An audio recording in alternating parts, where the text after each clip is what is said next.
আমরা জান দিব কিন্তু চুলাই দিব না। যতক্ষণ পর্যন্ত এই বাংলার মাটিতে লীগ নামক শব্দ থাকবে ততক্ষণ পর্যন্ত আমরা রাজপথ ছেড়ে দিব না।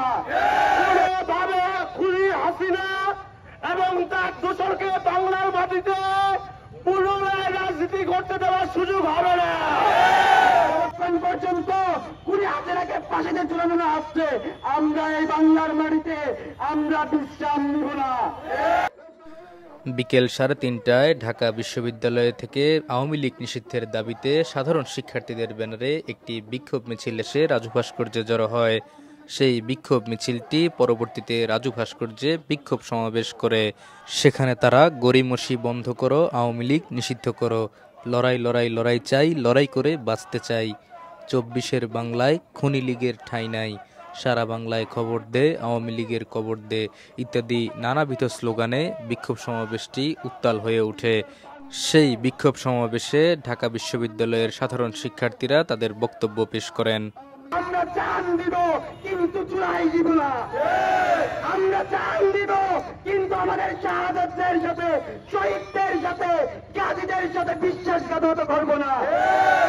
আমরা 29শে জুলাই যখন কেউ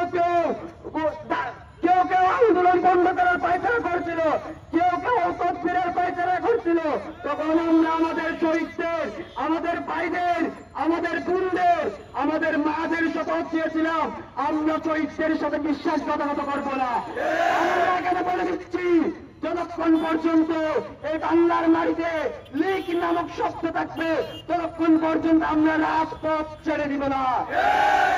যতক্ষণ পর্যন্ত আমার শহীদ ভাইদের প্রতিশোধ না নেওয়া হচ্ছে, যতক্ষণ পর্যন্ত খুনি হাসিনাকে ফাঁসিতে ঝুলানো না হচ্ছে আমরা এই বাংলার মাটিতে আমরা বিশ্রাম নিব না। আমরা বলে দিতে চাই প্রিয় ভাইয়েরা, আপনারা বাংলার প্রতিটি প্রান্তরে খুনি লীগের বিরুদ্ধে আপনারা দাবি তুলুন, খুনি লীগকে নিষিদ্ধের দাবিতে আপনারা আওয়াজ তুলুন। কোনোভাবে খুনি হাসিনা এবং তার দোসরকে বাংলার মাটিতে পুনরায় রাজনীতি করতে দেওয়ার সুযোগ হবে না।